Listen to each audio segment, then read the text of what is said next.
এইটো হৈছে hand press machine. এই মেচিনটো দিল্লীত প্ৰায় 20,000 পৰা 22,000 ভিতৰত পৰি যায়। আমাৰ অসমত আহি পৰিলে প্ৰায় 32,000 মান পৰি যাবগৈ, কাৰণ গাড়ীৰ খৰচ আছে, GST আছে। আমাৰ অসমৰ পৰা ল'লে 32,000 লৈয়ে ল'ব। আমি কিন্তু দিল্লীৰ পৰাই আনিছিলোঁ, তেতিয়া অলপ ৰেট কম আছিল, এতিয়া বহুত ৰেট বাঢ়ি গৈছে। এইবোৰ হৈছে ৰ মেটেৰিয়েল। এয়া চব ৰ মেটেৰিয়েল হয়। এইবোৰ যে দেখিছে ৰ মেটেৰিয়েল চব পাই যাব, চব অসমতে পাব। আজিকালি অসমতে বহুত আহি গ'ল। এয়া দেখিছে নহয়, এয়া ৰ মেটেৰিয়েল। এয়া পাত দেখিছে, এয়া কাটিং আহে, এইৰকম কাটিং আহিব। আপুনি আৰু ভাঁজটোহে দিব লাগে, কিমান সহজ কাম চাওক। অকণমান চিন্তা কৰিলে হৈ যায় না। এইখন হৈছে আউটলেট দোকান। এয়া আউটলেট কৰি লৈছে।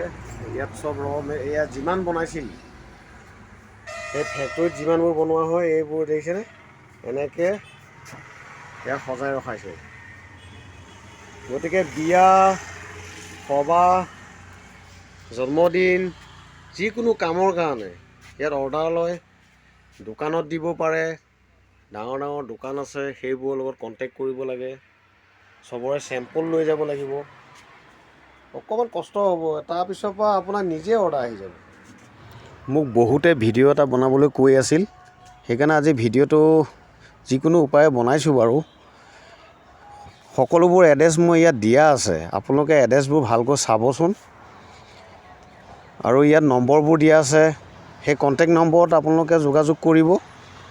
আমাৰ অসমতো বহুত হৈ গৈছে আজিকালি। কণ্টেক্ট নম্বৰৰ লগত যোগাযোগ কৰি ল'ব আৰু সেইমতে আপোনালোকে আনক, উদ্যোগ গ্ৰহক, ভাল লাগিব। ভিডিঅ'টো ভাল লাগিলে ছাবস্ক্ৰাইব আৰু লাইক কৰি দিব। এনেকুৱা ভিডিঅ' পাই থাকিবৰ কাৰণে ছাবস্ক্ৰাইব কৰিবই কিন্তু দেই।